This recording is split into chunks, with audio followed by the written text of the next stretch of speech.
Hello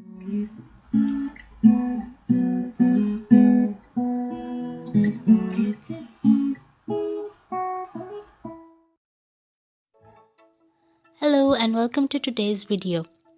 I am Drawfishan and today I'm gonna draw. Wow, is this really going to be the intro? Yes, it is. You see, not everyone has that fantastic, bombastic, extrovert energy.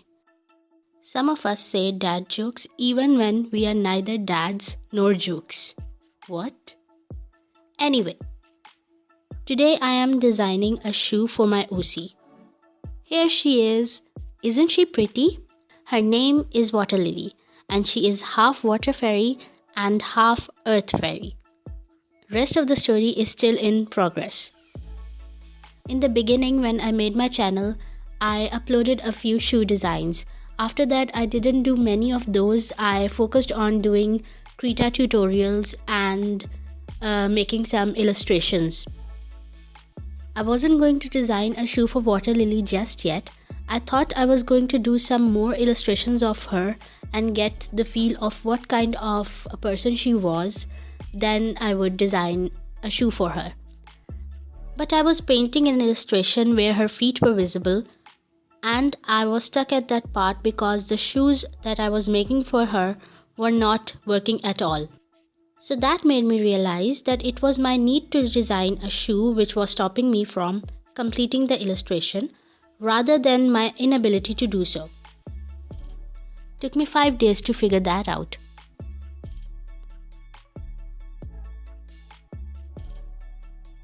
So, you know when you start searching something on Google and Google takes it as permission to start suggesting search results including that keyword? Yeah. When I searched for WaterLily references, I started getting suggested videos on YouTube regarding water lilies. One of them caught my attention, which was titled Lotus versus Water Lily. What's the difference? Or something along those lines. And I was like, I don't know what's the difference.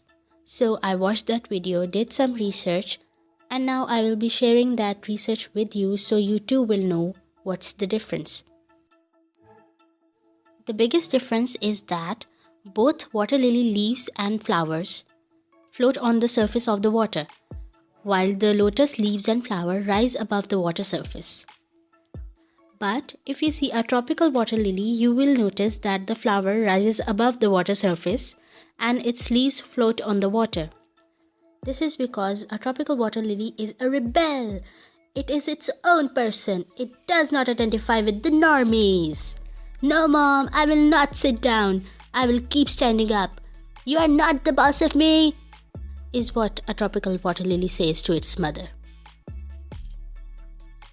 Apart from that, leaves of water lily have slits in them and are heart-shaped, whereas a lotus has round leaves without slits. Both water lily and lotus have dwarf varieties and can be grown in containers or small tabletop bowls. Or maybe you can grow some in a teacup and say to your friend, look what I have in my teacup. Water lilies and lotuses. What do you have in your cup? What's that? Tea? Ha! Oh my god, basic! Don't say that. That's rude. Who taught you your manners? And stop ruining your mother's tea sets. Living on edge is one thing, but asking for immediate death is another. Messing with your mom's tea sets will get you that. And now some fun facts about water lilies. Water lilies can be seen repeatedly in the work of famous French impressionist Claude Monet. He has a whole series of paintings with water lilies in them. Water lily is also the birth flower for month of July, and yours truly, that is me, was also born in July.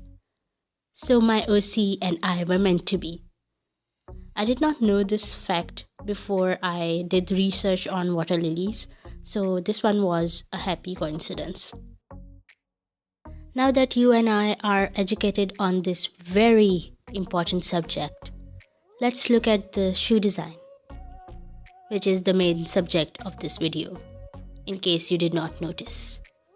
I used the flower silhouette in the back counter. That is the part that covers your ankle and heel. Yes, the shoe got body parts, and all those body parts got names. So anyway, I used the silhouette in a way that it will still look like a flower.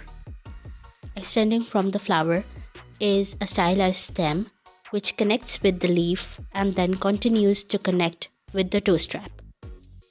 I gave the shoe a flat sole as WaterLily, my OC that is, lives in nature. And you would not go in nature wearing heels. You be a mad lad if you do.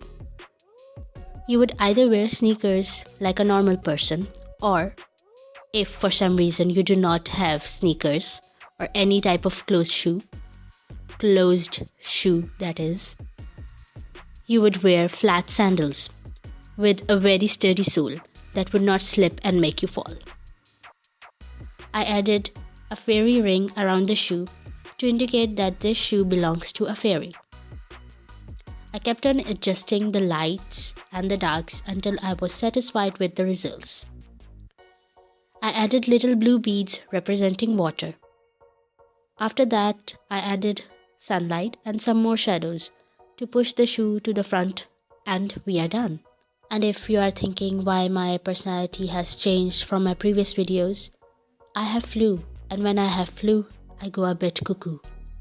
Yes, that rhymed. I am a poet as well.